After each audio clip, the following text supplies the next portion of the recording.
I don't shake hands with your kind. Pull your hand back before you infect the table. Grayson Whitlock sneered as he finally looked up, his eyes raking over her like she'd tracked something filthy into the room.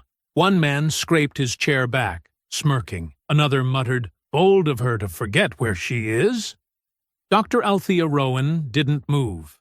Her arm stayed outstretched, muscles burning, her pulse thudding so loud it drowned out the laughter. She swallowed the taste of humiliation and kept her face still, even as every instinct screamed at her to react.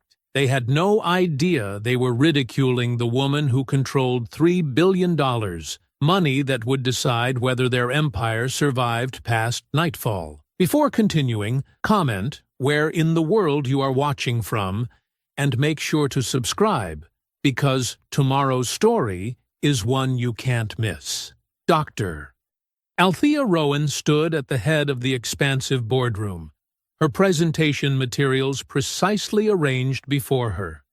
Afternoon sun streamed through floor-to-ceiling windows, casting long shadows across the glossy mahogany table where Whitlock Capital's board members sat in plush leather chairs. The air felt thick with expensive cologne and unspoken judgments. She clicked through her final slide with steady hands, concluding an hour of meticulously prepared data. "As you can see," she said, her voice carrying the quiet authority earned through decades of academic excellence, "this initiative doesn't just look good on paper. It transforms lives." The screen behind her showed faces of real families, factory workers, small business owners, community leaders, people whose futures hung in the balance of this decision. Her presentation had been flawless. Risk assessments, market projections, and human impact all woven together with precision. Grayson Whitlock sat at the far end, his silver hair catching the light. He hadn't taken a single note during her presentation. Instead, he'd spent the hour examining his manicured nails or typing on his phone, his casual dismissal more pointed than any question could have been. "Thank you for your time," Althea said, switching off the projector. The room hummed with silence as she gathered her papers into a neat stack. Years of navigating hostile academic committees and corporate boardrooms had taught her to read these moments. The slight shifts in chairs, the sideways glances, a room deciding how to respond. She walked the length of the table with measured steps, her heels clicking against marble floors that probably cost more than her first house. Standing before Whitlock, she extended her hand. Professional, expected, correct. "I look forward to discussing next steps." Whitlock didn't move to stand. He leaned back in his chair, designer suit pulling slightly across his chest. His eyes dragged over her face, down her carefully chosen blazer, and back up. A deliberate inspection that made her skin crawl. His lips curved into something that wasn't quite a smile. "I don't shake hands with your kind." The words landed like ice water. Precise, practiced, meant to cut. For one heartbeat, the room was absolutely still. Then came the laughter. It started with a snicker from somewhere to her left. Dane Kessler, Whitlock's PR man, his perfectly pressed collar not quite hiding the cruelty in his smile. The sound spread like infection.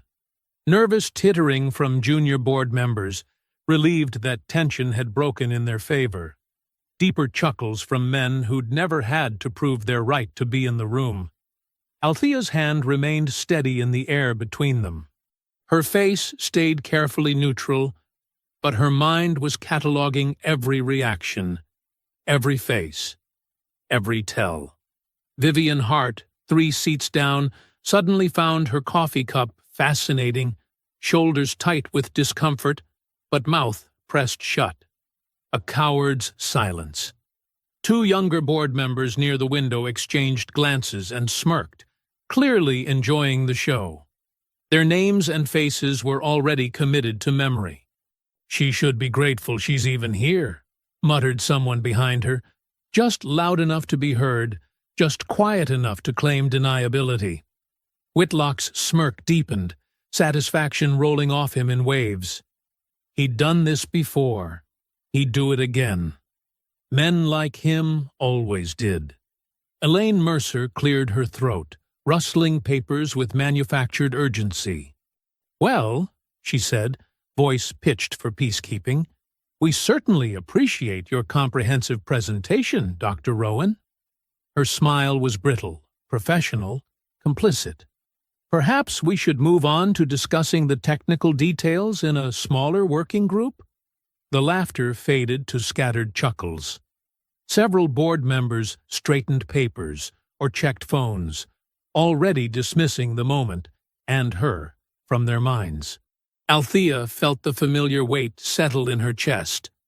Not anger.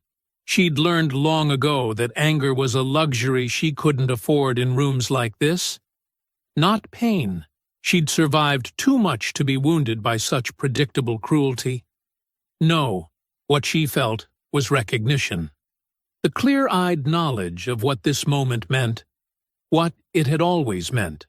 She thought of her father, 30 years in the steel mill, teaching her chess on Sunday afternoons.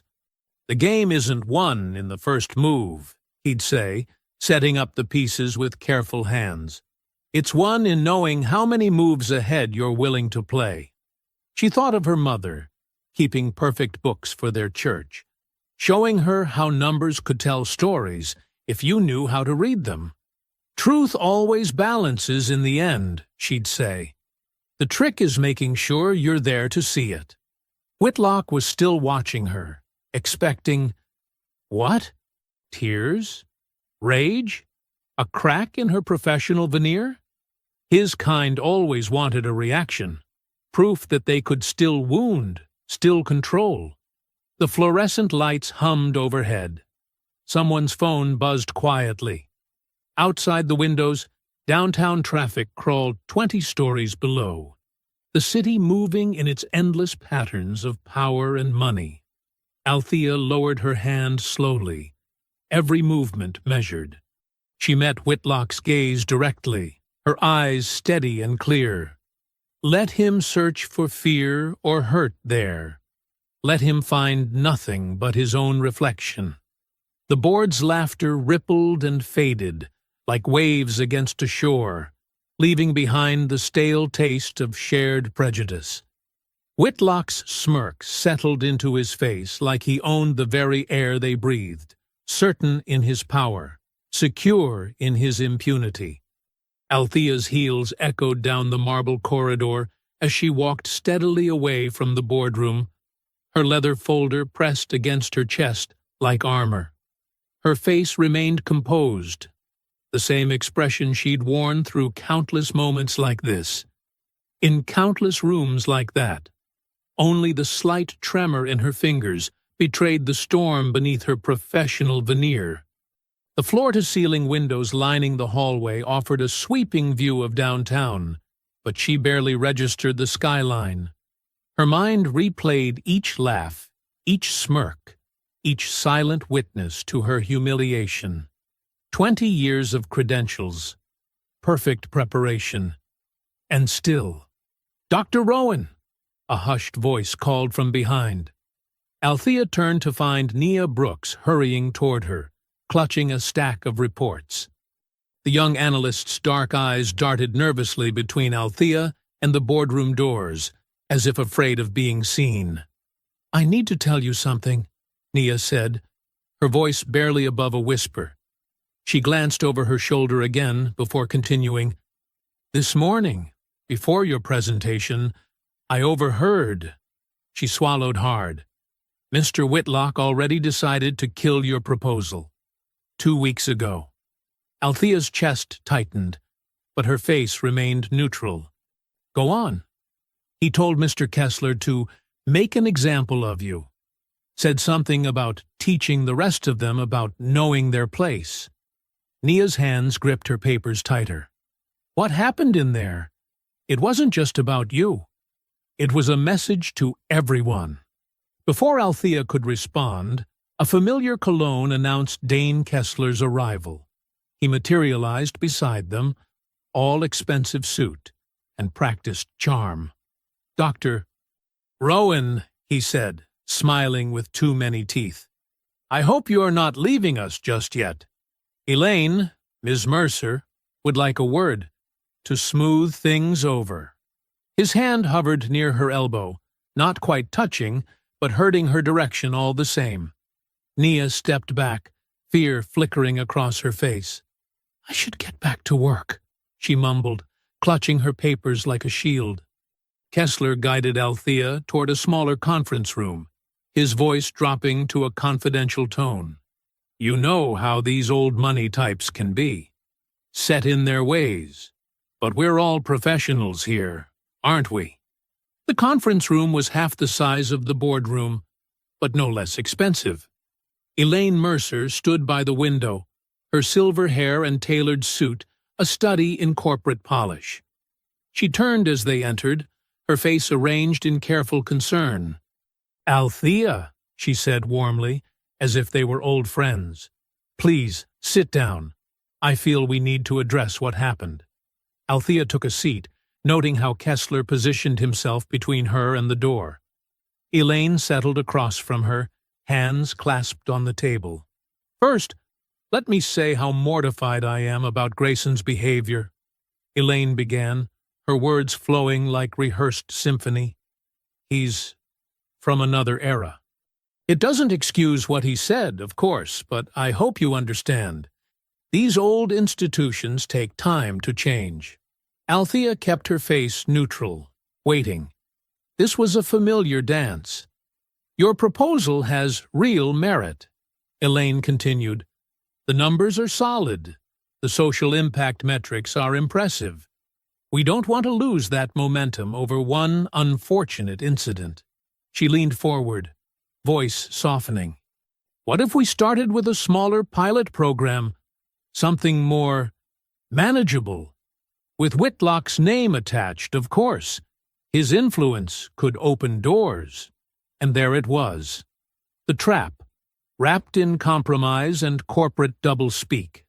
Accept the humiliation. Surrender control. Become the smiling face, while they claim the credit and keep the power. "We could announce it next quarter," Kessler added smoothly. "Position you as a rising star in impact investing. The press would love it. Collaboration across traditional barriers, that sort of thing." Althea thought of her father again, his careful hands setting up chess pieces. "Think 5 moves ahead," he'd say. "See the whole board." "I appreciate the offer," she said, her voice measured. "You're right. We shouldn't let one incident derail important work." She saw relief flash across Elaine's face. "I'll need to review the adjusted terms, of course. Perhaps we could reconvene with the full board." Of course," Elaine said, standing. "I'll have legal draft something right away." Kessler's smile didn't quite reach his eyes. "Shall we head back? I'm sure Grayson will be pleased we could work this out." Althea gathered her folder and stood, every movement deliberate.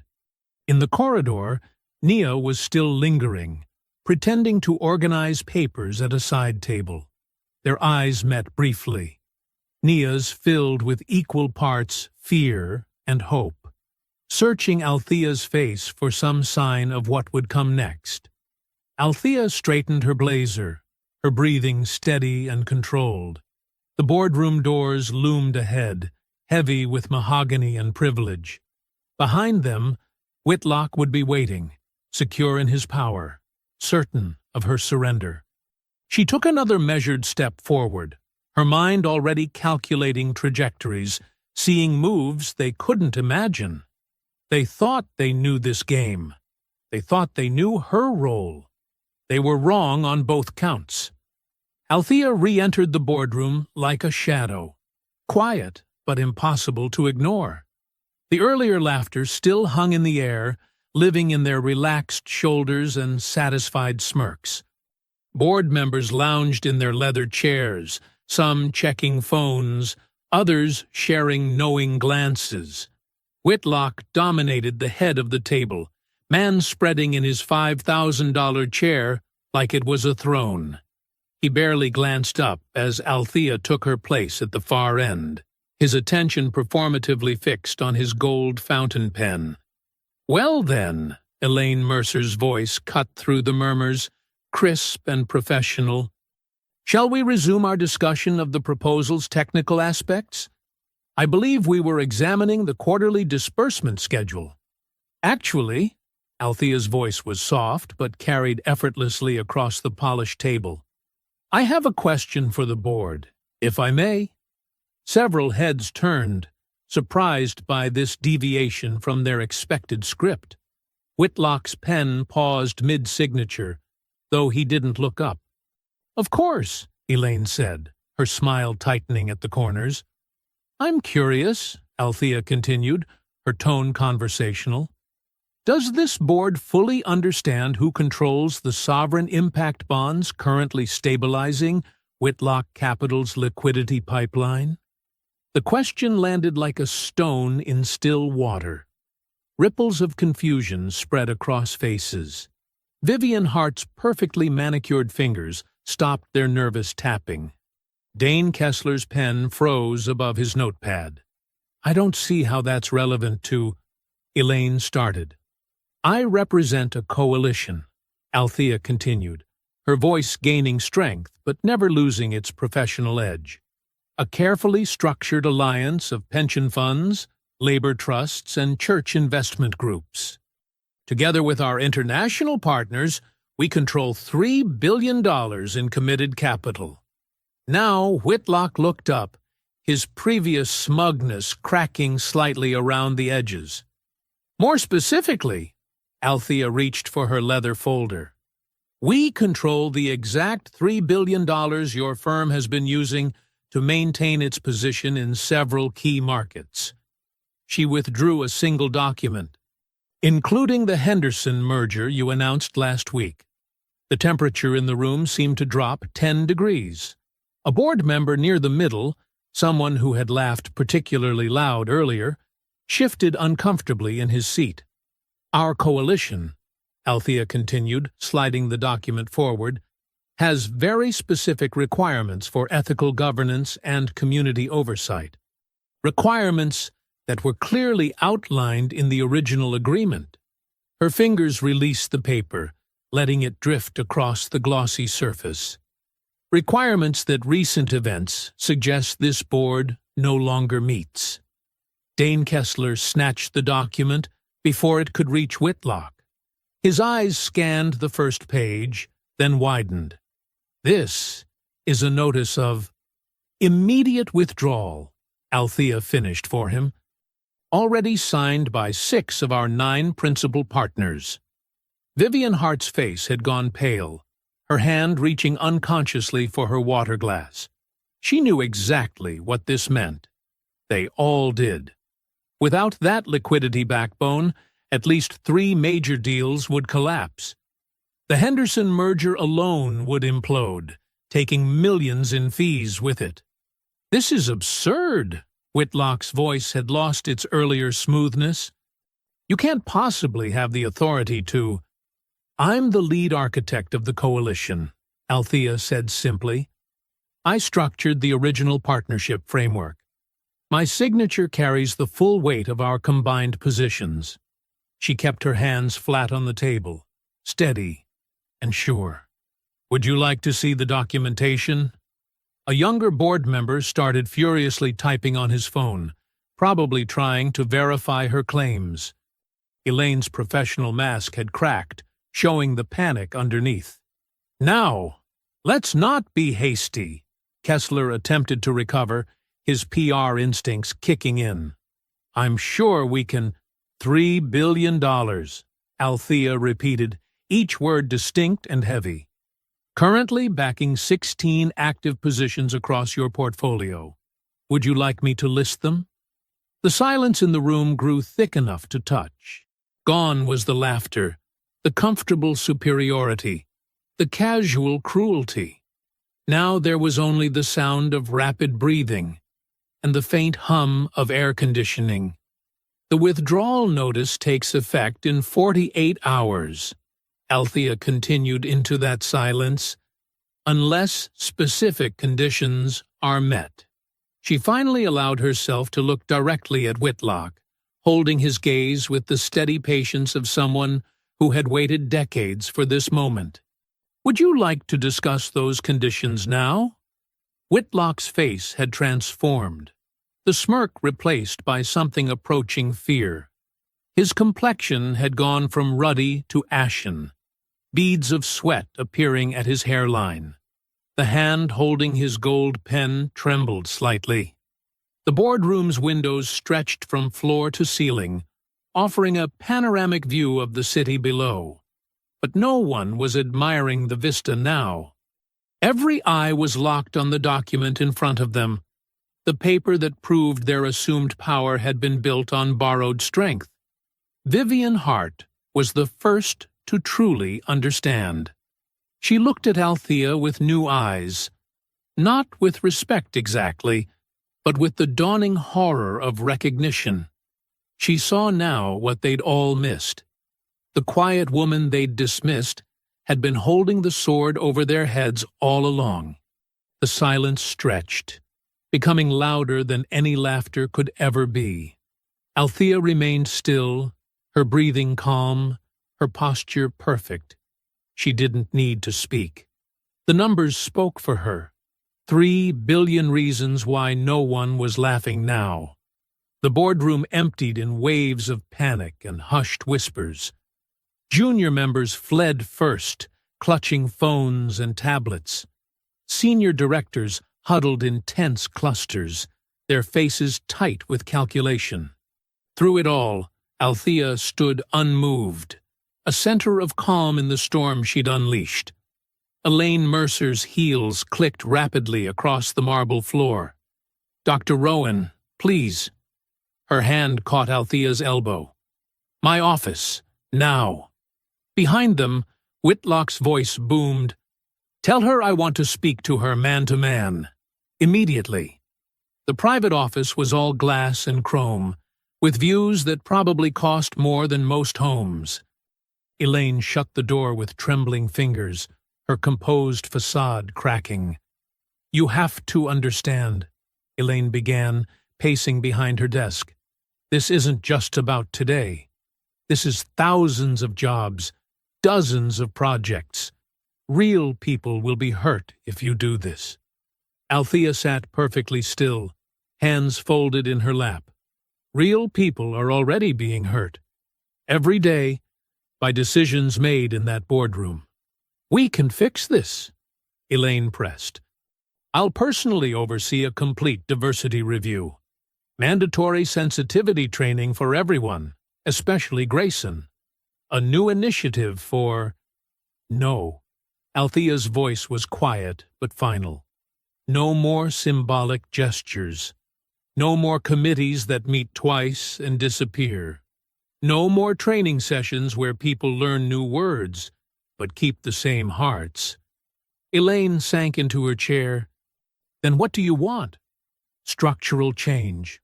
Althea pulled out a document, clearly prepared in advance. Whitlock removed from all decision-making positions, full transparency on investment criteria, community oversight seats with real voting power, written accountability measures with teeth. That's— Elaine's voice faded. She looked suddenly older, the weight of something heavy settling on her shoulders. "Impossible?" Althea finished. "Or just uncomfortable? You don't understand." Elaine leaned forward, lowering her voice. "Grayson isn't just a board member. He's—" She glanced at the door. "He knows things. About everyone. He has connections we can't afford to lose. The board isn't loyal to him. They're afraid of him." The door burst open. Whitlock filled the frame, his face dark with rage. Dane Kessler slipped in behind him like a shadow, tablet already in hand. "You think you're clever?" Whitlock's voice was low, dangerous. You think because you've got some paperwork and borrowed power, you can come in here and threaten me? Althea didn't stand, didn't raise her voice. This isn't a threat, Mr. Whitlock. This is consequences. Consequences! He barked a harsh laugh. Let me tell you about consequences. By tomorrow morning, every financial paper in the country will be questioning your competence. By noon, there'll be rumors about mismanaged funds, about radical associations, about your stability. Kessler's fingers flew across his tablet, taking notes. A week from now, Whitlock continued, 3 different regulatory bodies will be very interested in your coalition structure. A month from now, every partner you've ever worked with will be getting calls about their relationship with you. Are you finished? Althea's calm seemed to infuriate him further. I'm just getting started. He planted his hands on Elaine's desk, leaning forward. People like you make the same mistake. You think because you've learned our words, worn our clothes, sat at our tables, you belong here, but you don't. You never will. And when we're done, no one will remember your name except as a cautionary tale. Althea stood slowly, smoothing her skirt. Mr. Whitlock, I've spent my entire career watching men like you mistake your position for power. You think you're threatening me with destruction? She picked up her folder. I'm from a place your kind burned down rather than share. We rebuilt. We always rebuild. This isn't some civil rights moment, he spat. This is business. No, Althea said. This is justice, and it's been coming for a long time. She turned to Elaine. You have 48 hours to meet our terms. After that, the withdrawal proceeds. All of it. You'll regret this, Kessler spoke up, his PR-polished voice carrying an edge. When the story breaks? The story broke 30 years ago, Althea cut him off. When people like him decided people like me didn't deserve to be in rooms like this. The only difference is, now we own the room. She walked to the door, her phone already buzzing with messages from coalition partners. Each text asked the same questions. What happened? Are we holding the line? The elevator ride down was silent. Security guards watched her cross the lobby, their expressions uncertain. Someone had clearly called ahead about her. Outside, the wind whipped between the skyscrapers, catching her coat. Her phone chirped with a news alert. She opened it to see Whitlock's first attack already launching. Questions raised about radical element in impact investing sector. The article quoted anonymous sources concerned about unstable actors wielding disproportionate influence. Althea looked up at the tower of glass and steel, at the boardroom where they'd laughed at her not an hour ago. The same window where Whitlock now probably stood, thinking he could still win this fight the old way, with money and fear and carefully crafted lies. Her phone buzzed again. More coalition partners asking for direction, asking if they should stand firm. Dawn crept across Althea's kitchen, the pale light finding her still at her table, one hand curled around a cold cup of coffee. Her laptop screen glowed with fresh accusations. The headlines multiplied like poison ivy. Controversial economist threatens major investment firm. Sources question radical activists' financial credentials.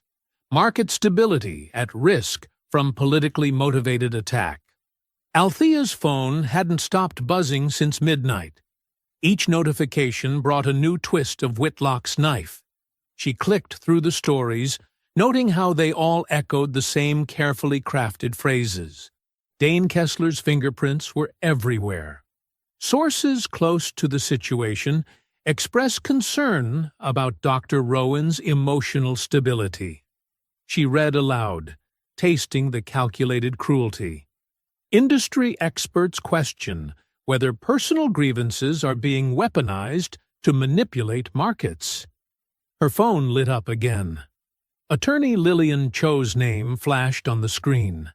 "I've seen the coverage," Lillian said without preamble. "They're following a classic playbook. First discredit, then isolate, then destroy." Althea rubbed her temples. "They're painting me as an angry black woman with a vendetta. Because that's the easiest way to make people stop listening." Lillian's voice was steady, grounding. "Whitlock's team will try to provoke you into saying something, anything, they can twist. One emotional moment, one angry word, and they'll blast it everywhere. They already think I'm angry." "No," Lillian corrected. "They need you to show it. Right now you're controlled, professional, fact-based. That scares them. They need you emotional, unreasonable, fitting their narrative." A text message popped up from Nia Brooks. "They're telling everyone not to talk to you. HR sending weird emails about protecting company interests. Someone's going through old files, too. Looking for anything they can use." Althea forwarded the message to Lillian. "They're digging." "Let them dig," Lillian said. "We have nothing to hide, but we need to move fast. I'm drafting protective orders for our coalition partners. We need to—" Another call beeped through. Reverend Samuel Price. "Lillian, I need to take this. Can you send me those drafts?" "Already on it. And Althea, remember, they want you to break. Don't give them what they want." Althea switched calls. Reverend Price. "My phone's been ringing since sunrise." His deep voice carried decades of fights like this. Coalition partners worried about their reputations. Board members questioning if we should pull back. "I need to know where we stand." "The funding is solid," Althea said firmly. "The mission is clean. Nothing they're saying changes that. Meet me at the church. 20 minutes. The historic black church stood proud against the morning sky, its brick walls holding generations of resistance. Reverend Price waited in his office, today's papers spread across his desk. "Sit," he said, pointing to a worn leather chair.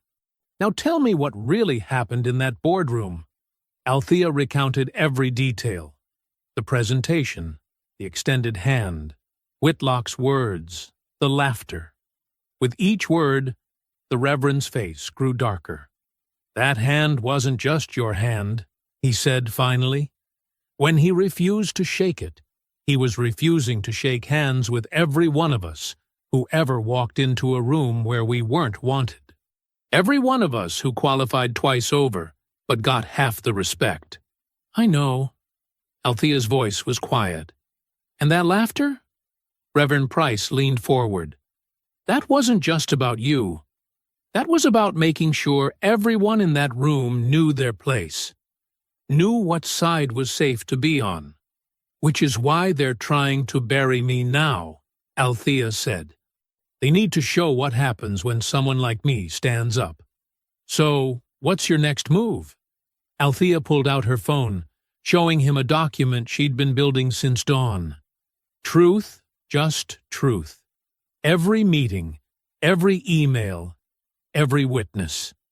A complete timeline showing the pattern, not just with me, but with everyone they've tried to silence. They'll call it a personal attack. Let them. The truth is personal. That's what makes it powerful. Reverend Price studied her face.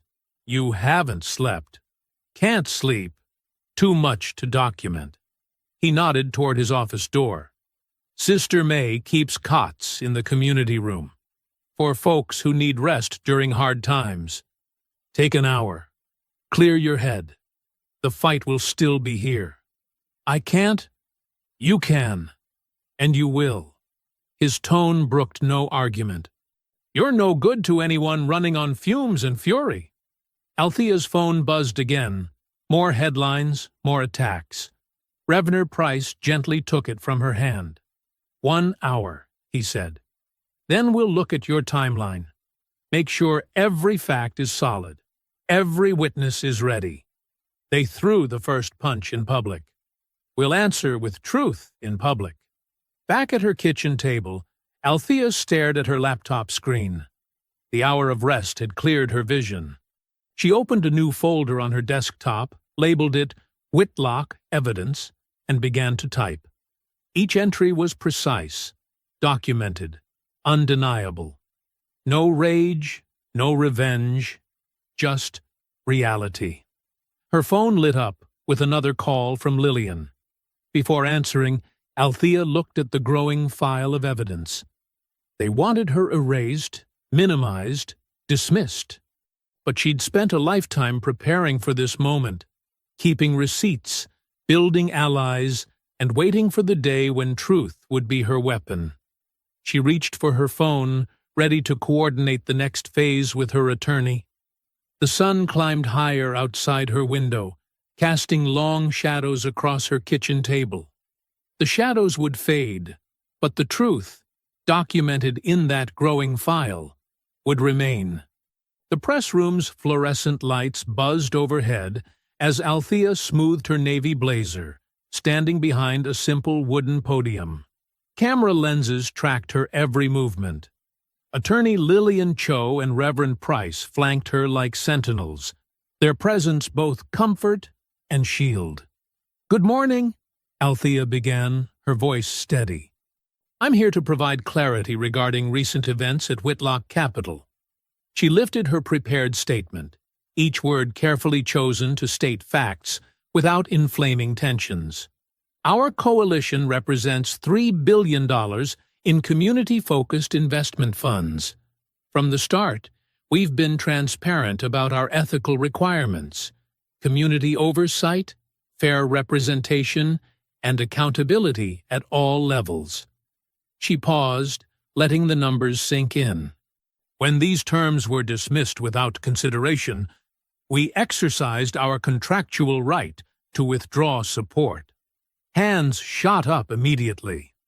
Althea recognized faces from Dane Kessler's usual media rotation, reporters known for twisting words into weapons. "Sandra Mitchell, Financial Daily," a sharp-faced woman called out. "Isn't it true you're using social justice rhetoric to force control of a private company?" "Our terms were clearly stated in all preliminary agreements," Althea replied evenly. "This isn't about control. It's about responsible investment aligned with community needs." "Jim Brennan, Market Watch," a man near the front interrupted. "Sources say you rejected a generous compromise that would have funded your project. Why'd turn down millions unless this is personal?" Lillian stepped forward slightly, a subtle reminder of their strategy. Stick to facts. Avoid defensive responses. "The proposed pilot program didn't meet our coalition's governance standards," Althea explained. "We maintain consistent criteria for all partnerships." A commotion stirred near the back as more reporters pushed in. The questions grew more aggressive, carefully crafted to provoke an emotional response. How do you respond to allegations of financial intimidation? Aren't you worried about destabilizing market confidence? What gives you the right to demand changes in established institutions? Each question carried a barb, designed to paint her as an angry black woman throwing her weight around. Althea maintained her composure, addressing only the substantive points while letting the loaded implications fall flat. Then it happened. A senior market commentator, believing his microphone was off, muttered to his producer, "Another uppity one who doesn't know her place. Probably got her position through quotas anyway." The slur crackled through the room's audio system. A few journalists gasped.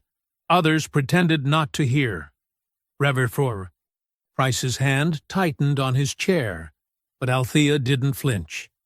"I'll address the substance of your question about market stability," she continued, speaking directly to the commentator, as if his words had no power.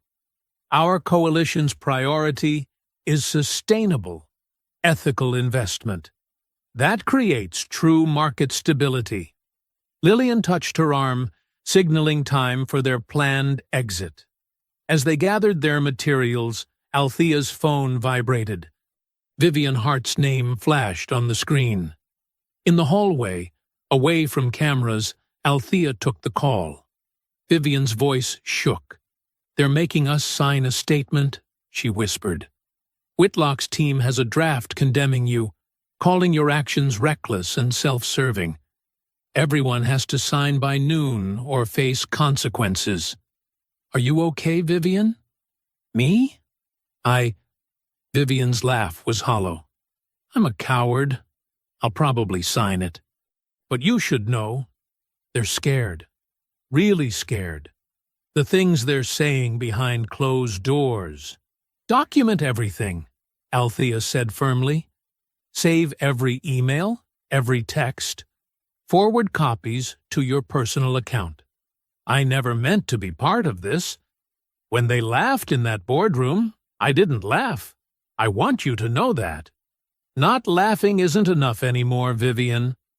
The call ended as Lillian guided Althea toward the parking garage. In the back of Lillian's car, they watched the press conference replay on the driver's screen. Networks were already spinning it, running the uppity comment on loop with analysis about rising tensions. "They'll release that statement at noon," Lillian said, checking her watch. "We have 90 minutes to prepare our response."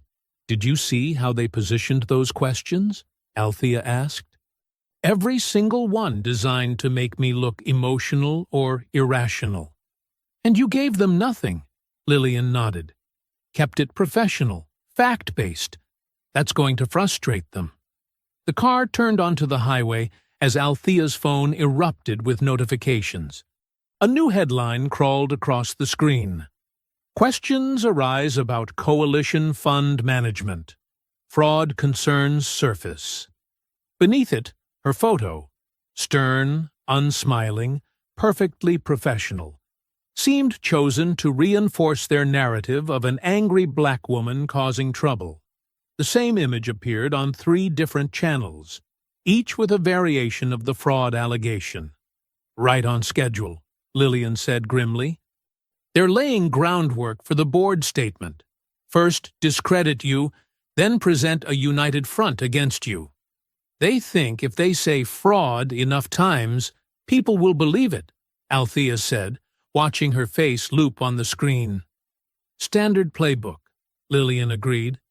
"Attack the messenger's credibility before they can deliver the message." She pulled out her tablet. "We need to get ahead of their noon statement. I have drafts of 3 possible responses, depending on how hard they come at you." But Althea wasn't listening. She was watching her image on the screen, seeing how they'd twisted her professional reserve into something threatening. They wanted her to break, to crack, to give them the angry outburst they could use to destroy her. The car wound through downtown traffic as Lillian outlined response strategies.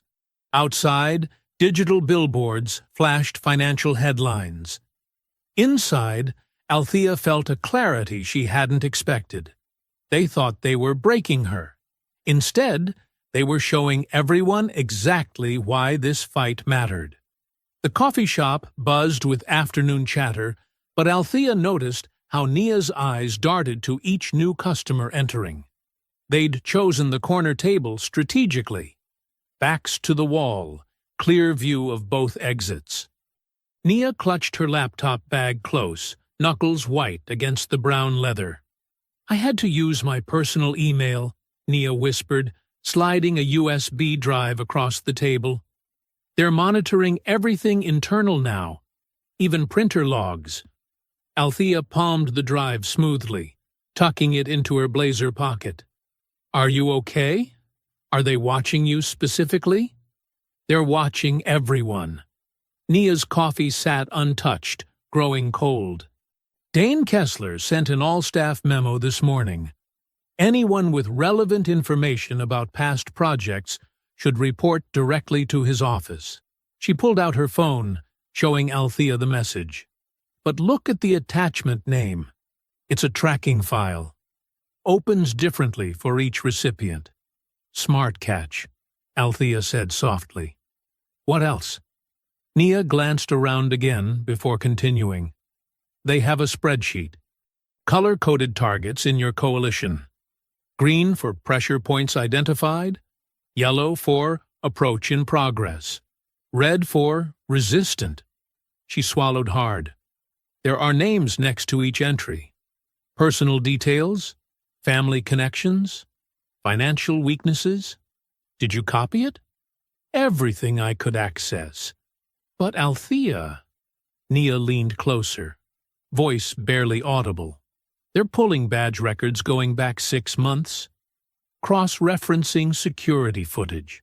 Anyone who talked to you, met with you, even rode the elevator with you, they want names. Are people coming forward? Some. They're scared. Marcus in accounting, remember him? His wife just had a baby. This morning he told Kessler about a lunch meeting you had with the pension fund representatives last year. Althea nodded, understanding. Fear was a powerful tool, and Whitlock's team wielded it expertly. The bell above the door chimed. A man in an expensive suit entered, making a show of checking his phone while scanning the room. His eyes locked onto their table for a beat too long. Time to go, Althea said quietly. Different exits, 5 minutes apart. They gathered their things carefully, movements measured. Althea went first, stepping out onto the busy sidewalk, where Lillian waited by a parked car. She'd taken 3 steps when a shoulder slammed into her hard, spinning her sideways. The suit-wearing man from the coffee shop sneered down at her. "You people always want something," he spat, loud enough for nearby pedestrians to hear. "Can't ever be satisfied with what you're given." Althea steadied herself, recognizing the trap. A reaction, any reaction, would feed tomorrow's headlines. She kept her face neutral, starting to step around him. He shifted to block her path. "What's wrong? Not so tough without your lawyers and press conferences?" "Sir," Althea said evenly, "you're blocking my way." "Oh, now I'm being oppressive?" He stepped closer, trying to loom over her. "Going to call me racist next? Claim I'm creating a hostile environment?" Pedestrians slowed, phones appearing to record. Exactly what he wanted. "Step back," Lillian's voice cut through the tension as she moved between them. "You've committed assault on camera, and you're currently attempting to provoke a confrontation. Would you like to explain that behavior to the police, or would you prefer to leave?" "I didn't assault anyone," he scoffed. "Maybe your client should watch where she's walking." "My client has multiple witnesses to your intentional physical contact and verbal harassment," Lillian stated calmly, gesturing to the growing crowd with phones raised. "We can pursue this officially, or you can return to whoever sent you and explain why you failed to get usable footage." Color rose in his face. For a moment, it seemed he might escalate further. Then his phone buzzed. He checked it, scowled, and shouldered past them. Gentler this time. "Are you all right?" Lillian asked, as they walked quickly to her car. "Fine, but we need to move Nia somewhere safe," Althea replied. "That wasn't just a random attempt at provocation. They knew we were meeting." "My office," Lillian nodded. "We'll secure the documents first, then develop protection protocols." 20 minutes later, they sat in Lillian's corner office downtown. Nia's hands shook slightly as she connected the USB drive to a secure laptop. "Everything's here," she said, opening files. "Email chains, tracking sheets, meeting notes, Kessler's whole playbook for discrediting you. And evidence they're retaliating against employees, Lillian added, scanning the badge access monitoring protocols. This is explicitly illegal. Althea watched the files copy to an encrypted drive, each document another piece of armor against Whitlock's attacks. The afternoon sun cast long shadows across the office floor as they worked in focused silence. A sharp ding cut through the quiet. Althea checked her phone, then sat very still. "What is it?" Lillian asked. "Message from Marcus in accounting," Althea said. "Your audit firm just got contacted." Early morning light streamed through the glass walls of Howard Baines's corner office. Althea sat straight-backed in the visitor's chair, Lillian a steady presence beside her. The thick stack of audit documents between them held her future. Howard adjusted his wire-rimmed glasses, shuffling through the final pages. His methodical movements made each second stretch. "Dr. Rowan," he said finally, looking up, "we've completed our comprehensive review of your coalition's structure, funding sources, and governance protocols." He cleared his throat. "I can definitively state we found no irregularities or improprieties whatsoever." Althea released a breath she hadn't realized she was holding. "The documentation is clean?" "Impeccable," Howard confirmed.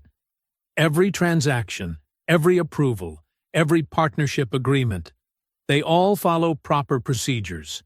Your ethical oversight framework actually exceeds standard requirements. And the withdrawal triggers? Completely legitimate. Your coalition partners maintain full legal authority to withdraw funds based on documented violations of governance standards." Howard straightened a paper clip. "Including discriminatory behavior by key decision-makers." Lillian leaned forward. "Would you be willing to put that in writing, Mr. Baines?" "I already have." He slid a formal letter across the desk. "My complete findings, with supporting documentation. Though I should note—" He hesitated. "Yes?" Althea prompted. "I received some strongly worded suggestions about how to frame these results from Mr. Kessler's office." "Threats?" Lillian's pen appeared, ready to document. "Let's call them incentives," Howard said carefully. "Both positive and negative. But my professional reputation means something to me. Facts are facts." Althea's phone buzzed, Elaine Mercer's number flashing on the screen. She excused herself to take the call in the hallway. "Dr. Rowan." Elaine's voice carried an unfamiliar note of deference. "I understand Mr. Baines has completed his review?" "He has. And complete vindication of our structure and standards." Althea kept her tone neutral. "Would you like me to share his findings?" A pause. "The board is concerned about recent developments. If you have evidence of attempted interference with proper oversight—" "I do." Althea thought of Nia's USB drive. "Would that be relevant to an emergency board review?" "It would be appropriate to examine such documentation." Elaine's voice strengthened with each word, sensing which way the wind was blowing. "I could convene an emergency session tomorrow morning, if you're prepared to present." "I am." Althea opened her tablet, pulling up selected emails from Nia's files, enough to prove sabotage without revealing her source. "I'm sending you a preliminary packet now. Note particularly the highlighted sections about coordinated pressure on financial partners." She heard Elaine's sharp intake of breath. "This is concerning. Very concerning. I thought it might be. The board will need to address this immediately." Elaine's tone shifted to almost conspiratorial. "Between us, Dr. Rowan, Whitlock's behavior has become a liability. These documents could help us make necessary changes." "I'm glad we agree on the necessity of accountability," Althea said evenly, refusing to be drawn into alliance with someone who had laughed at her humiliation days ago. Back in Howard's office, Lillian was already scanning financial news on her phone. "Stocks down 4% on rumors of the audit results," she reported. "Trading volume spiking." Althea nodded. "Elaine's calling an emergency board review for tomorrow morning. They smell blood in the water." "Speaking of blood," Lillian held up her phone, showing a news site. On screen, Althea's press conference played, but chopped and spliced, making her measured statements sound angry and threatening. Dane Kessler's digital fingerprints were all over it. "Let them play their games," Althea said. "We have facts." They spent the next hour reviewing documents with Howard, building an airtight presentation for the board. Every number checked, every claim supported, every violation documented. Howard's signature carried weight. His reputation for meticulous accuracy was well known in financial circles. By late afternoon, even Bloomberg had adjusted its coverage, running headlines about a power struggle rather than fraud allegations. The market was betting on change at Whitlock Capital. Althea and Lillian relocated to a hotel near the board offices to prepare for morning. They commandeered the suite's dining table, spreading documents in careful order. Audit results, internal emails, partnership agreements, withdrawal authorizations, each piece positioned for maximum impact. "Start with the audit," Lillian advised, arranging papers. "Lead with validated facts before revealing the sabotage attempts. Build credibility before showing teeth." Althea nodded, reviewing her opening statement. "Hit them with numbers first. People like Howard trust math more than morality." "Exactly. Make them see protecting Whitlock costs more than removing him." Lillian checked her watch. "We should order dinner. Get some rest before—" Althea's phone lit up with a text from an unknown number. 5 words glowed on the screen. "Stop, or we bury you." Althea arrived at Whitlock Capital's gleaming entrance at 8:45 a.m. sharp. The morning sun caught the glass facade, but inside, the lobby felt cold. A security guard she'd never seen before held up his hand. "ID, please, ma'am."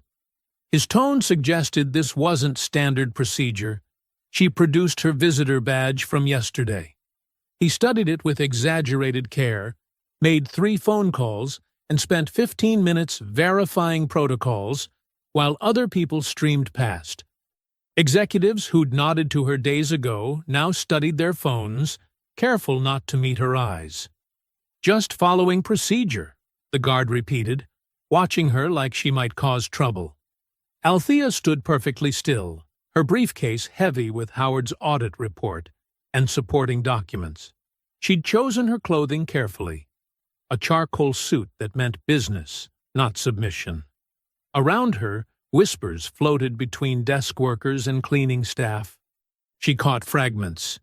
"That woman who—" and "Whitlock's furious." Finally, Elaine Mercer's assistant hurried down, flustered. "So sorry for the delay, Dr. Rowan. Security protocols, you understand. Please, the board's waiting." The boardroom felt different today, tenser with none of yesterday's smug laughter. Board members clustered in small groups, their hushed conversations dying as Althea entered. Vivian Hart offered a tiny nod. Whitlock sat in his usual place, radiating cold fury beneath a practiced smile. Elaine called the emergency session to order, her voice carefully neutral. "We're here to address serious concerns about operational stability and risk management." She avoided the words discrimination or racism. "Mr. Baines's audit has raised questions requiring immediate attention." She began walking through Howard's findings, softening the edges. Where Howard had written clear violation of ethical governance standards, Elaine said procedural inconsistencies. Where he documented systematic exclusion, she said communication gaps. Still, the numbers were undeniable. $3 billion in coalition funding, 16 major pension funds, 28 community partnerships, all with clear withdrawal triggers that could collapse Whitlock Capital's liquidity overnight. Vivian Hart cleared her throat. "May I speak?" Her hands trembled slightly, but her voice held steady. Mr. Whitlock's behavior toward Dr. Rowan was more than unprofessional. It was damaging and discriminatory, exactly the kind of conduct our ethical governance standards were designed to prevent. "Now, let's not overreact," Dane Kessler cut in smoothly. "A simple misunderstanding." "I was there," Vivian continued, stronger now. "We all were. There was no misunderstanding." She turned to face the other members. "If we don't address this, we're not just failing our ethical obligations. We're risking everything we've built." Several board members shifted uncomfortably. One whispered, "Stock's down 6% since opening." Another added, "My phone's been ringing all morning. Partners asking questions." "Perhaps," said an older member, glaring at Whitlock, "we should consider temporary leadership adjustments while we investigate." "I move for an immediate vote," said another, "to suspend operational authority pending full review." Whitlock sat unnaturally still, his face a mask of calm that didn't reach his eyes. Dane Kessler leaned in, whispering something that made Whitlock's mouth curl slightly. Whatever was happening, they didn't look worried enough. Elaine called for the vote. "All in favor of temporarily removing Mr. Whitlock from operational decisions pending investigation." Hands rose. 7, 8, 9. A clear majority. Althea watched Whitlock's reaction carefully. He looked satisfied, like a man who'd already won. Something was wrong. Althea reviewed Howard's report in her mind, comparing it to Elaine's presentation. There was a key section missing, the part about systematic interference with previous community initiatives. Why would Elaine skip the strongest evidence? "We'll take a brief recess," Elaine announced, "to prepare the formal notification." Board members filed out, some looking triumphant, others nervous. Whitlock remained seated, examining his manicured nails while Kessler worked his phone. In the hallway, Althea found a quiet corner and called Howard. The phone rang 4 times before he answered. "Howard, I need to confirm something about page 16 of your report." "Althea." His voice cracked with panic. "They're here right now. The managing partners." "What's happening?" "They're saying we missed critical evidence, that our methodology was flawed. They're forcing a retraction of the entire audit." Althea's heels clicked against marble as she rushed back to the boardroom. Through the glass walls, she saw board members huddled over phones, faces drawn with fresh anxiety. Elaine paced near the head of the table, one hand pressed to her temple while nodding into her cell phone. Whitlock lounged in his chair, a vulture's smile playing at his lips. Dane Kessler worked the room with practiced efficiency, dropping whispered comments that left people pale and shaken. "If I could have everyone's attention," Elaine called out, her voice tight. "We've received concerning new information." Board members settled into their seats, avoiding Althea's gaze. Papers rustled. Someone coughed. "Our independent auditors have contacted us with an urgent update." Elaine's words came carefully measured. "They've identified serious methodological concerns that require immediate review. As such, they're updating their position on their previous findings." "Updating?" Althea kept her voice level. "The audit was conclusive this morning." "Things change, Dr. Rowan." Whitlock's voice dripped false sympathy. Perhaps if you'd been more thorough in your documentation. He spread his hands in a gesture of mock helplessness. The vote will be suspended, Elaine continued, pending full clarification of these new concerns. Whitlock rose slowly, buttoning his jacket. While we're discussing concerns, I believe there's another matter of transparency we should address. He nodded to Kessler, who produced an official-looking document. In the interest of due diligence, Kessler said smoothly, we've been made aware of a federal inquiry into certain irregular patterns within Dr. Rowan's coalition structure. The room temperature seemed to drop 10 degrees. Board members shifted in their seats, paper shuffling growing more agitated. What federal inquiry? Althea demanded. Kessler slid the notice across the table. The Securities and Exchange Commission has questions about your coalition's formation, specifically about potentially coercive practices used to gather vulnerable community partners. That's absurd, Althea said, scanning the document. The language was real but vague, the kind of preliminary fishing expedition that could be triggered by an anonymous tip. Is it? Whitlock's voice carried to every corner. You've made quite a show of your power over these communities, Dr. Rowan, threatening to withdraw funding, demanding special treatment. He shook his head.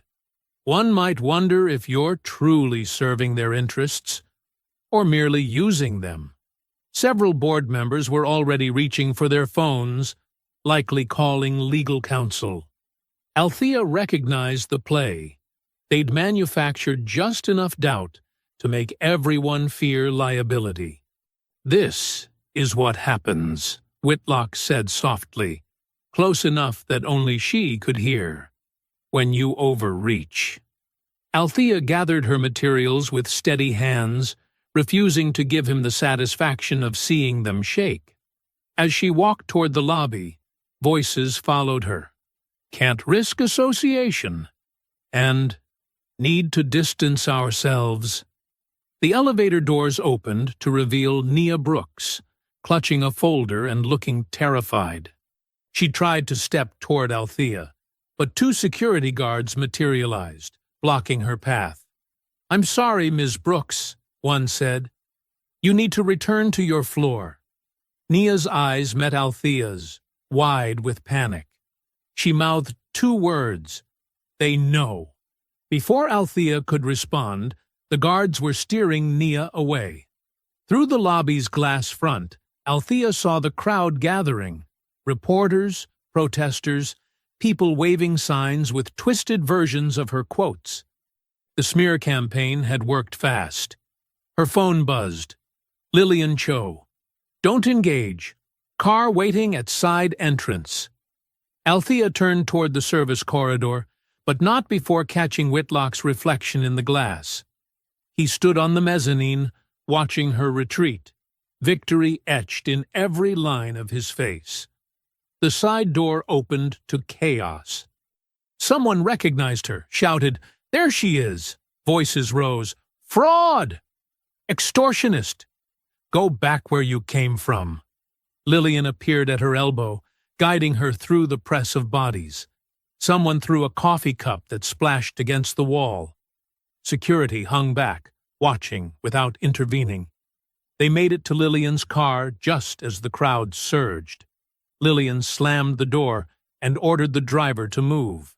Through tinted windows, Althea watched the mob recede, their angry faces distorted by the glass. Hours later, in Althea's apartment, the city lights cast long shadows across her living room floor. Case files and legal papers covered every surface.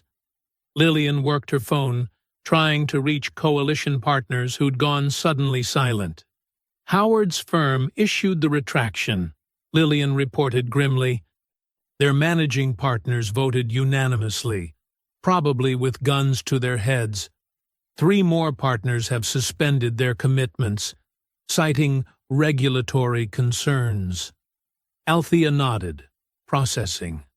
The strategy was elegant, she had to admit. They hadn't just attacked her reputation. They'd poisoned the very structure of her power base. "What about Nia?" Althea asked. "No response to texts. Her work email is bouncing back. Account suspended." Althea moved to her kitchen, needing space to think. The city stretched below her window, lights blinking like distant stars.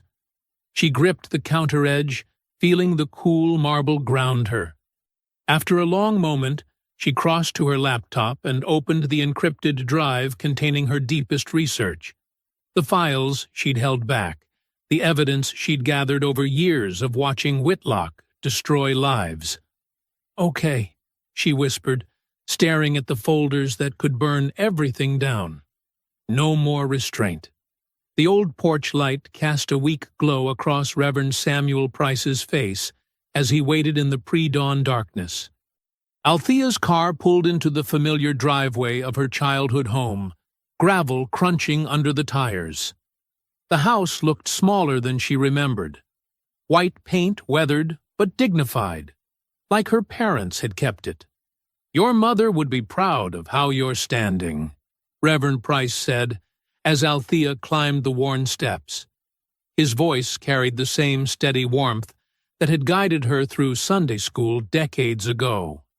"I'm not sure about that," Althea replied, exhaustion seeping through. "Not with what they're saying." Behind them, Lillian Cho's heels clicked against concrete as she hauled Banker's boxes from the car trunk. Files rescued from Althea's apartment. Evidence accumulated over years of watching Whitlock's operation. "Here, let me help with those," Reverend Price offered, but Lillian shook her head. "Chain of custody," she explained. "I need to document everything myself." Inside, the house smelled of lemon polish and coffee. Reverend Price had been waiting a while.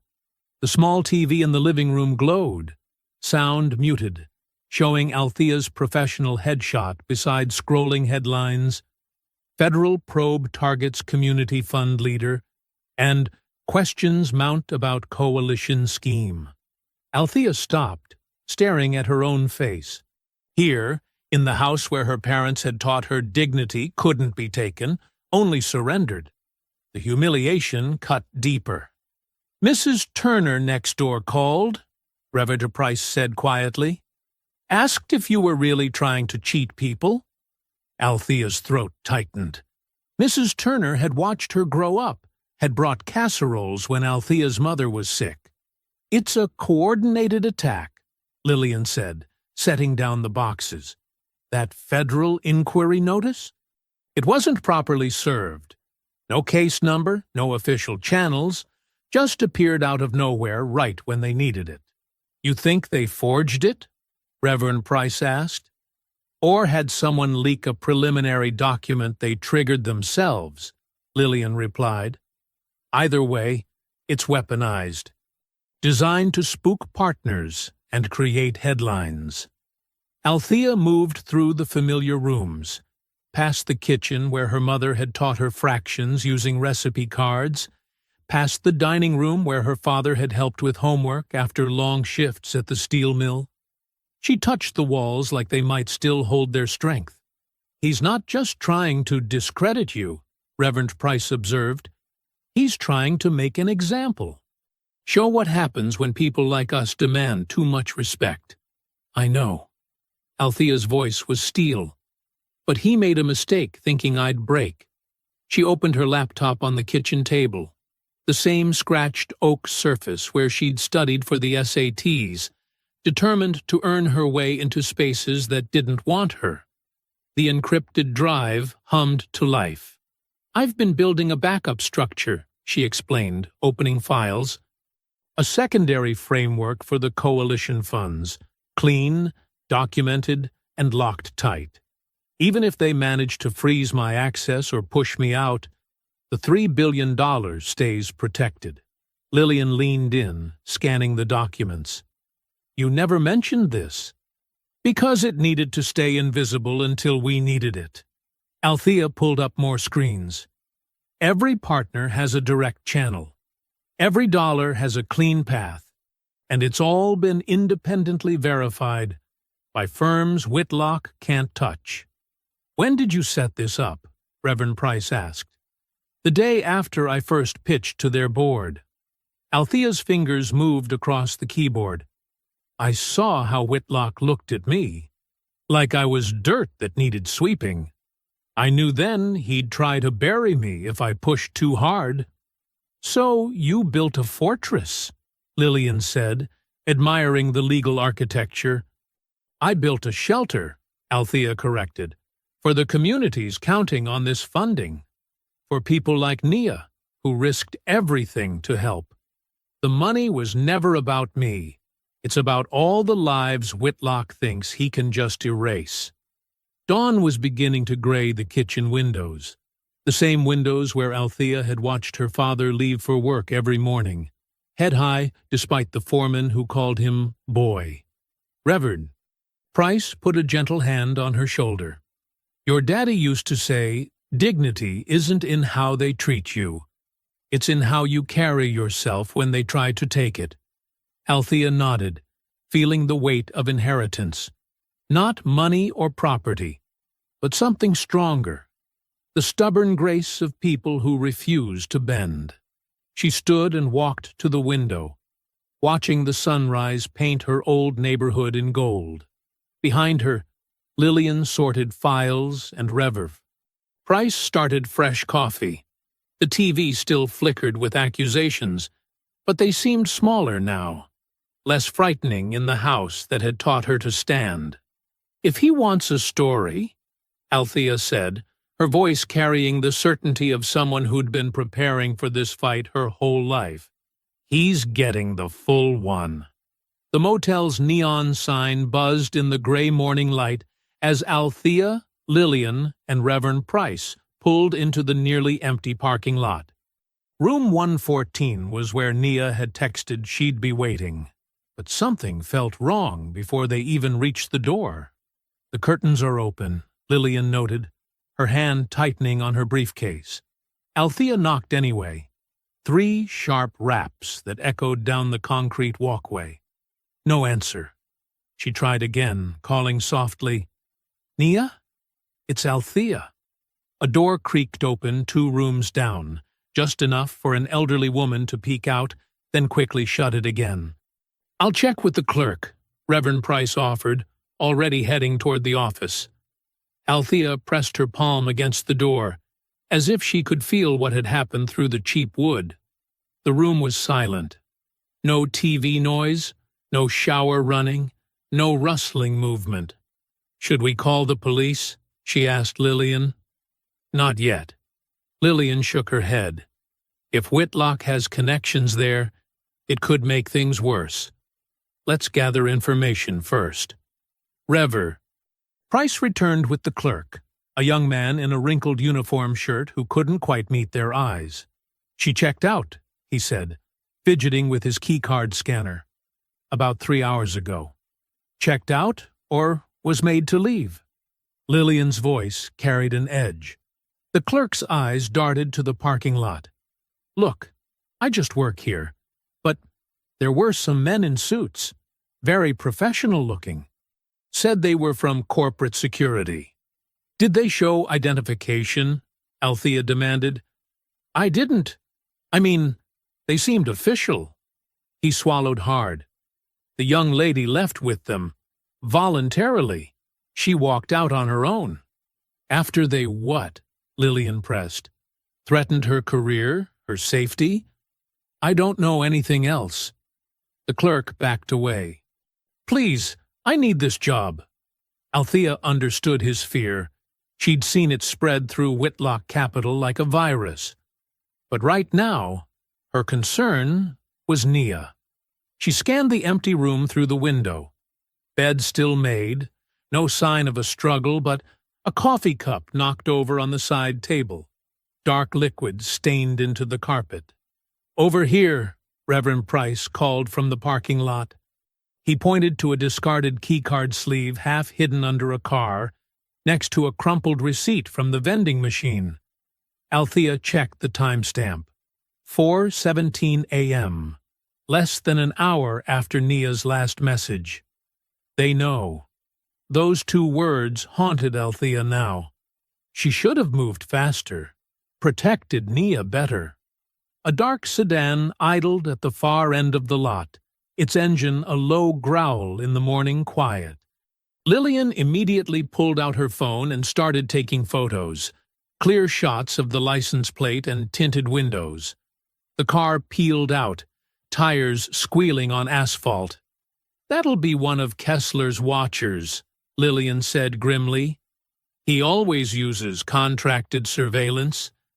"We need to move," Althea decided. "Now."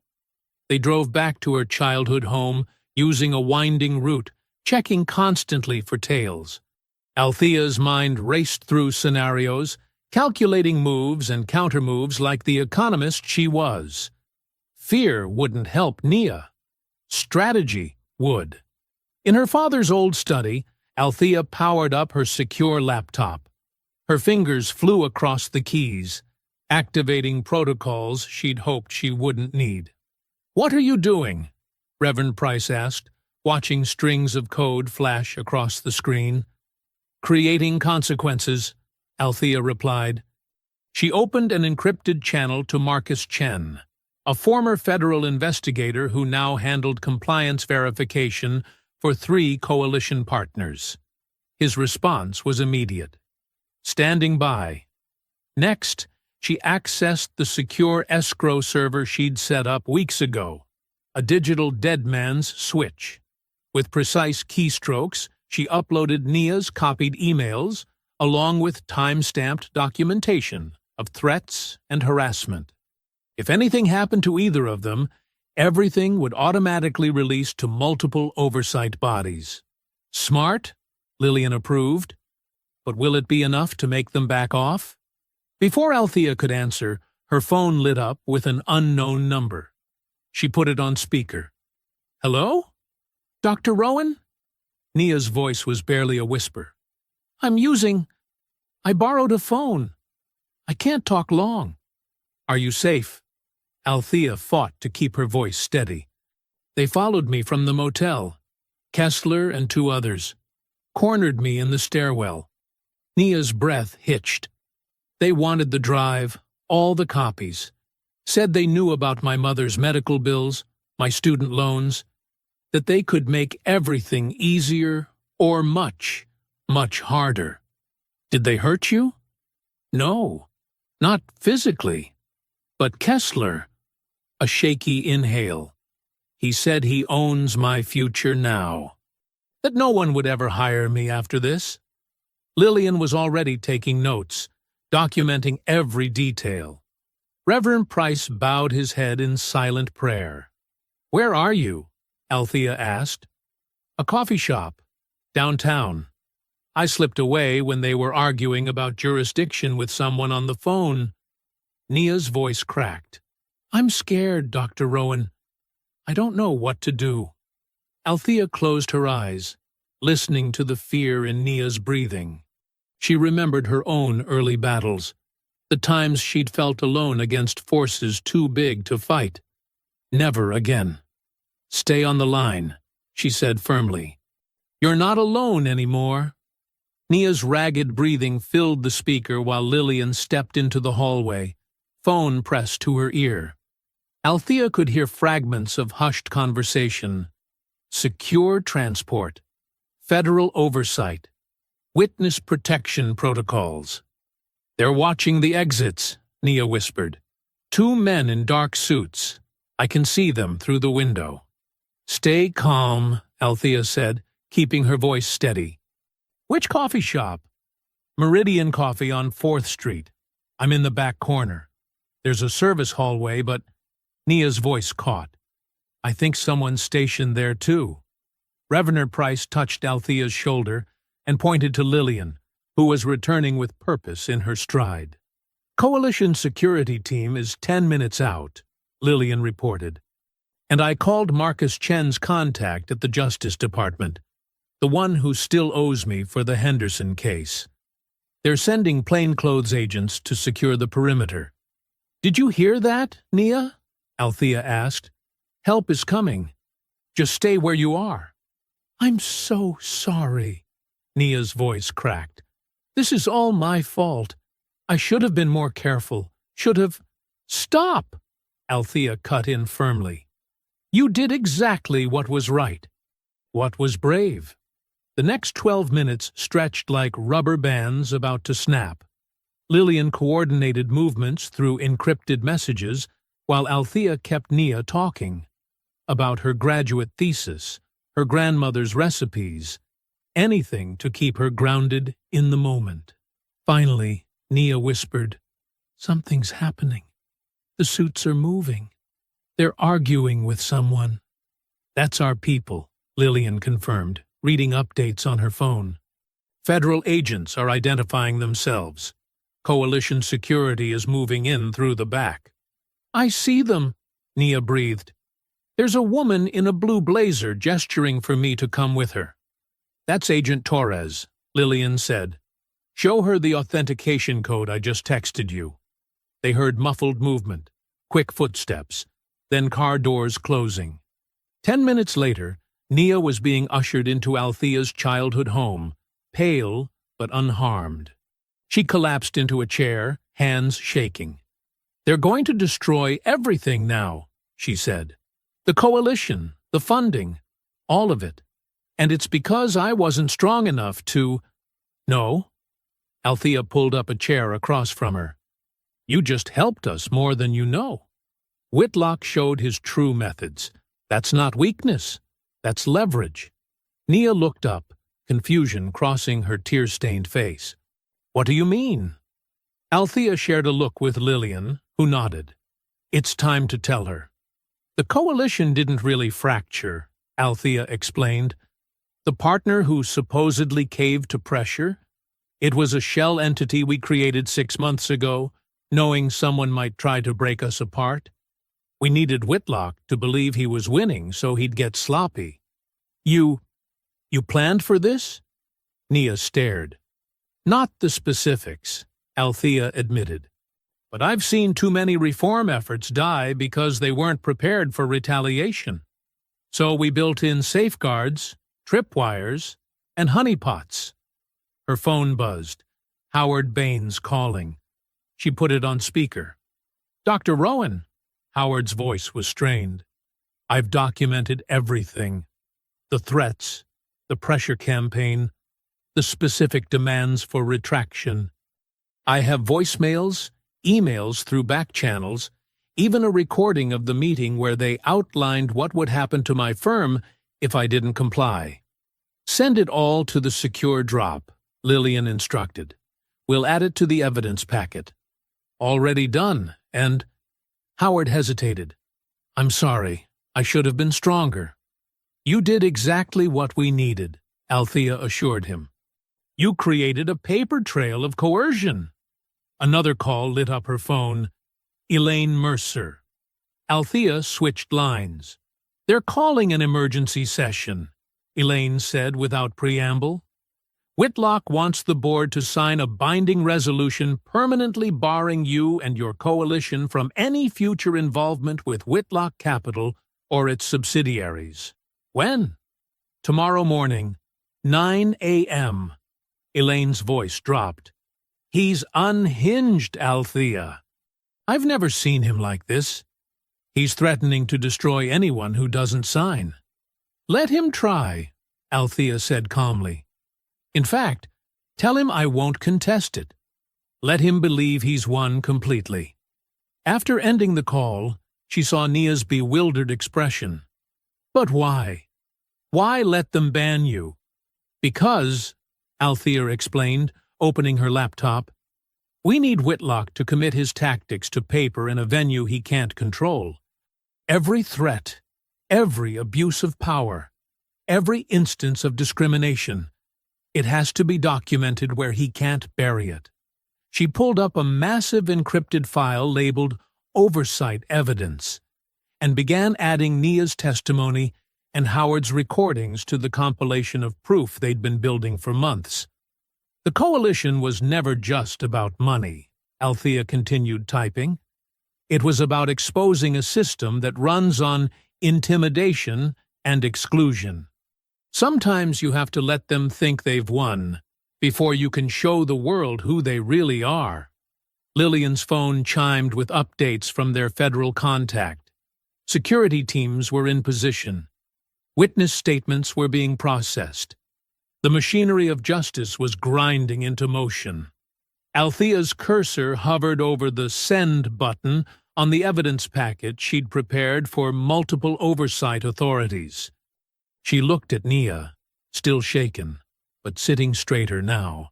At Lillian, who'd fought these battles before. At Reverend Price, who'd taught her that patience wasn't the same as surrender. She pressed Send and whispered, "Now he walks into the light." The oversight hearing room hummed with tension as Althea stepped through the heavy wooden doors. Camera shutters clicked in rapid succession. Behind her, Lillian carried a thick binder of evidence while Reverend Price and Nia followed closely, their faces set with quiet determination. Whitlock was already seated at the respondents' table, radiating manufactured charm as he chatted with Dane Kessler. He caught Althea's eye and smiled, the same dismissive smile from the boardroom, now weaponized for the cameras. "Good morning, everyone," the committee chair announced, gaveling the room to order. "We're here to address serious allegations regarding Whitlock Capital's governance and business practices."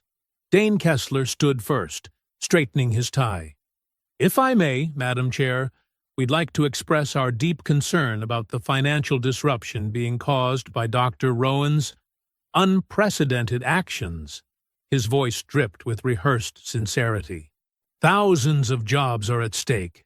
Pension funds are at risk, all because one person chose to weaponize diversity politics for personal gain." Whitlock nodded gravely, playing the concerned executive. Several plants in the gallery murmured on cue. "Dr. Rowan," the chair turned to Althea. "Would you like to respond?" "I would prefer to submit evidence in sequence," Althea said calmly. "Starting with this federal inquiry notice that was used to intimidate our partners." She lifted the document. "You'll notice several irregularities in the formatting and delivery method. Our legal team has confirmed with multiple agencies that this document did not originate through official channels." The committee clerk began distributing copies. Kessler's performative confidence flickered. "Next," Althea continued, "I'd like to submit a series of threatening messages sent to coalition partners, along with voicemail recordings documenting explicit coercion attempts." She glanced at Howard Baines in the gallery. "The former head of our audit firm has provided sworn testimony about the pressure campaign to force a retraction." The room's temperature shifted. Committee members leaned forward, examining the transcripts with growing concern. Whitlock's smile became mechanical. "Additionally," Althea said, "we have internal emails showing systematic attempts to intimidate employees who raised ethical concerns." She nodded to Nia, whose hands were steady now. "Multiple whistleblowers have come forward with documented evidence of retribution against those who questioned discriminatory practices." Kessler stood again. "Madam Chair, these are cherry-picked communications taken out of context." "Mr. Kessler," the chair cut in sharply, "you'll have your chance to respond. Please do not interrupt again."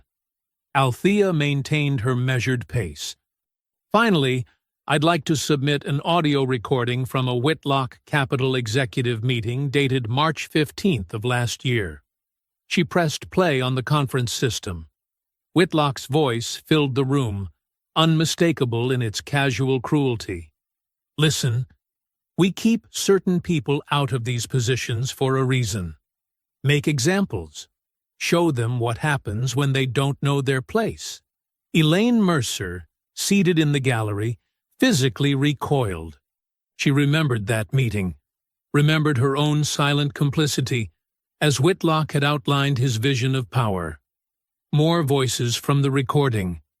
nervous laughter, murmurs of agreement, the sound of privilege protecting itself. Then Whitlock again.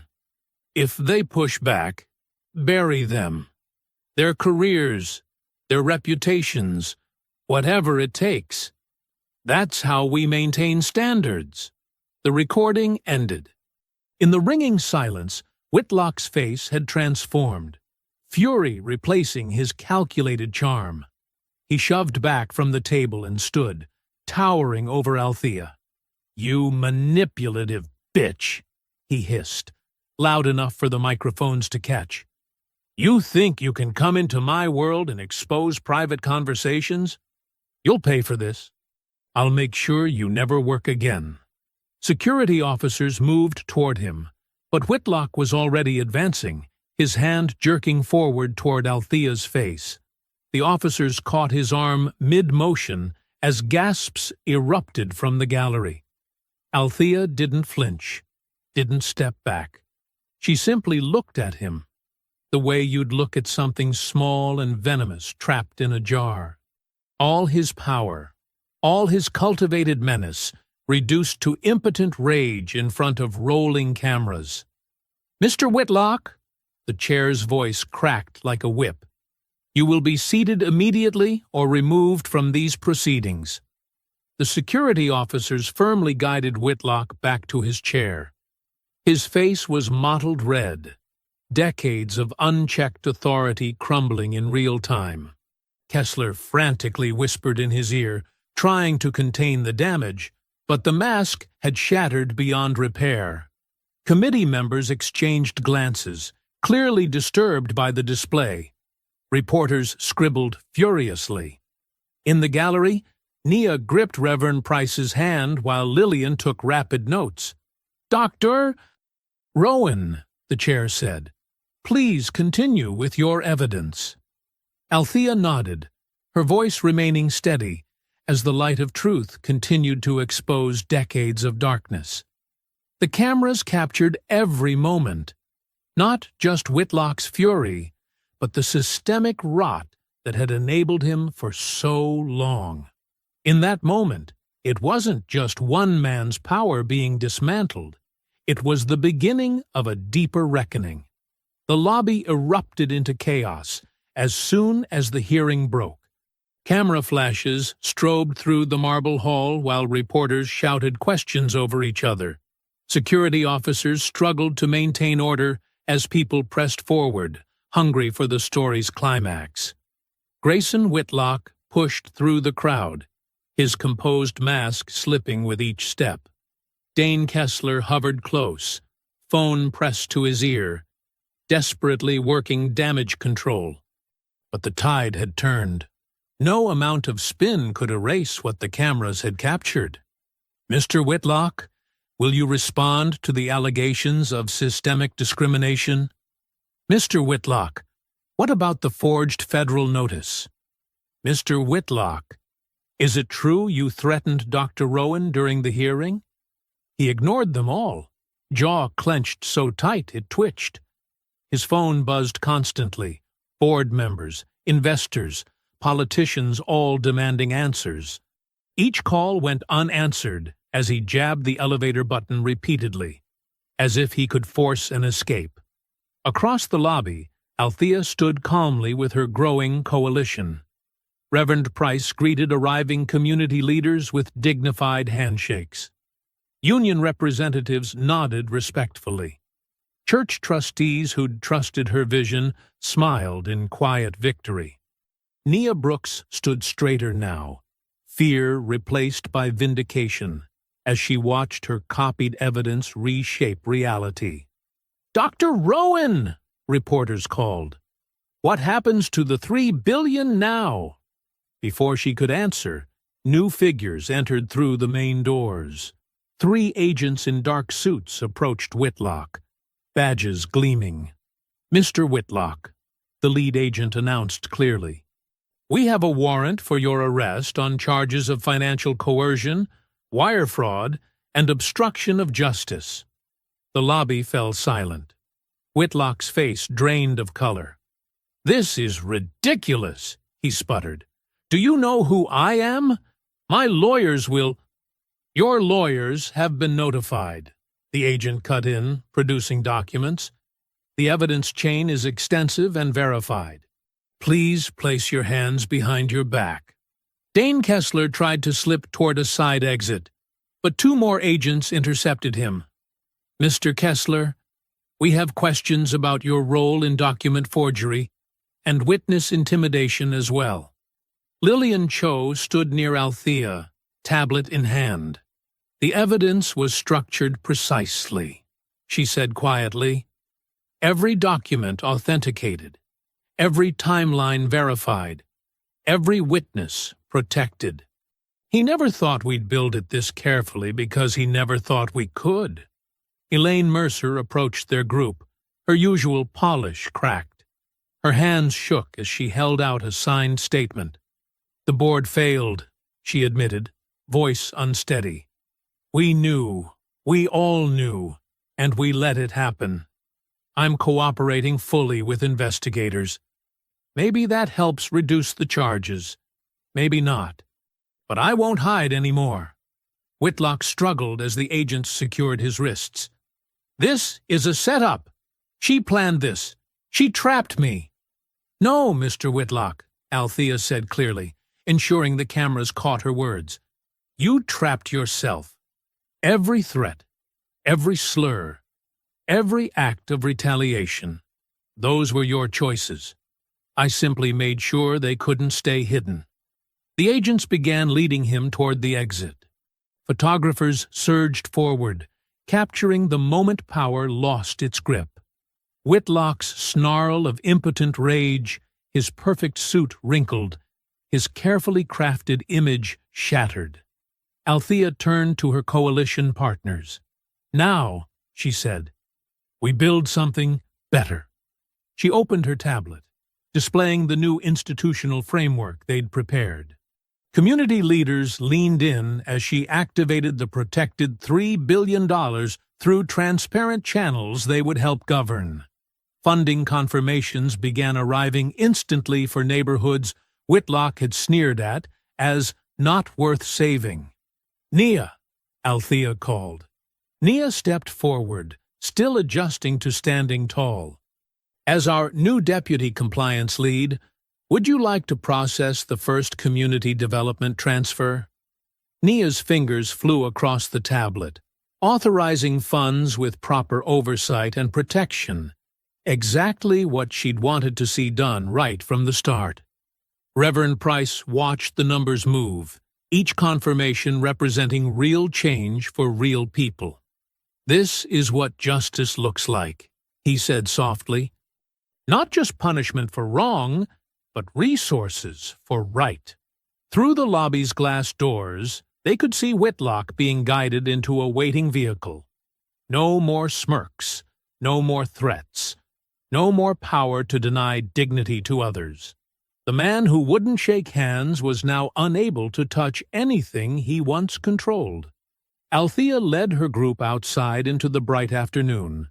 On the courthouse steps, workers and elders from coalition communities had gathered, people whose lives would be directly impacted by the funds now flowing freely. They reached out to shake her hand, one after another. No power plays, no conditions, no cruel reminders of place or kind, just human beings connecting as equals, building something new from the ashes of what arrogance had burned. A union steelworker clasped her hand firmly. Thank you for not backing down. An elderly church deacon squeezed her fingers. You made our voices matter. A young community organizer shook with both hands. You showed us how to fight smart. Behind them, the vehicle carrying Whitlock pulled away from the curb. Few even noticed its departure. They were too focused on the future finally opening before them, built on foundation of justice too strong for old hatred to crack. If you enjoyed the story, leave a like to support my channel and subscribe so that you do not miss out on the next one. On the screen, I have picked 2 special stories just for you. Have a wonderful day.